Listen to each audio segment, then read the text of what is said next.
So, ayan mga kadrama-rama, alam ko pong inaabangan nyo po no, yung next na mangyayari po dito sa Abot Kamay na Pangarap dahil sobrang nakakatins na nga po no, at saka nakaka-excite na nga din po talaga yung pinapakita talaga ni Director no, dito sa Abot Kamay na Pangarap, every episode na pinapakita niya. At alam naman po talaga natin mga kadrama ngayon na talagang nagsisimula na talaga yung preparation ni Miss Chantal no, sa pagpapakilala ng kanyang anak na si Morgan at saka itong si Moira na mayroong mask po sa kanyang muka. Yan po ay si Moira. Sinasabihan nga din talaga ni Miss Chantal na wag mong gawin yung mga bagay na dapat hindi gagawin. Dapat kontrolin mo yung emosyon mo dahil yung time na yun nalaman nga po talaga ni Moira, narinig nga po niya dito sa secretary nga po ni Miss Chantal na talagang suspended nga po talaga yung trabaho niya dahil nga po sa ginawa niya po doon kay Lynette. Sinuspended po siya ng isang doktor at saka ni Giselle po dito sa Abot Kamay na Pangarap. Dapat lang talaga suspended si Zoe dahil sa mga nagawa niya.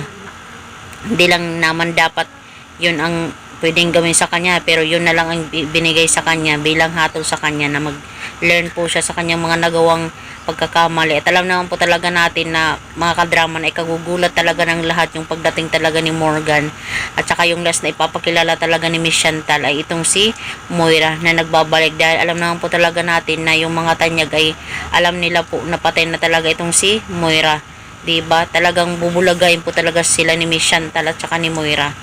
At alam naman po talaga natin na may training po talaga sila ngayon no, humahawak sila ng espada.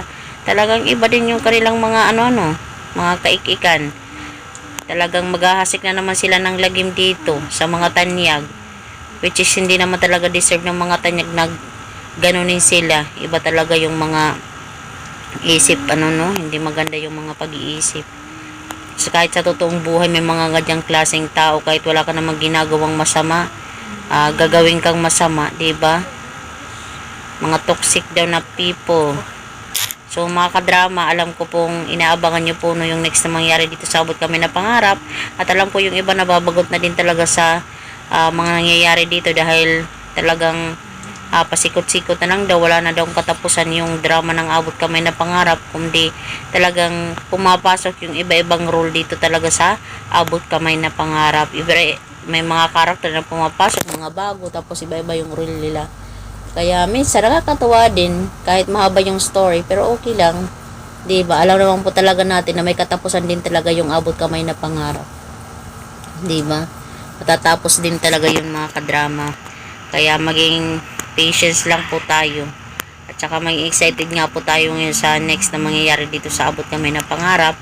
Dahil nga po darating na po talaga itong si Moira. Talagang siguradong itong si Zoe talagang matatamimi, di kaya grabe yung iyak niya at saka tuwa na kung makita niya yung mami niya kahit masuspended pa siya, basta buhay yung mami niya. Talagang grabe no, siyempre nanay mo yan sobrang namimiss mo. So yun lang po mga kadrama, abangan na lang po natin yung next na mangyayari. Bye!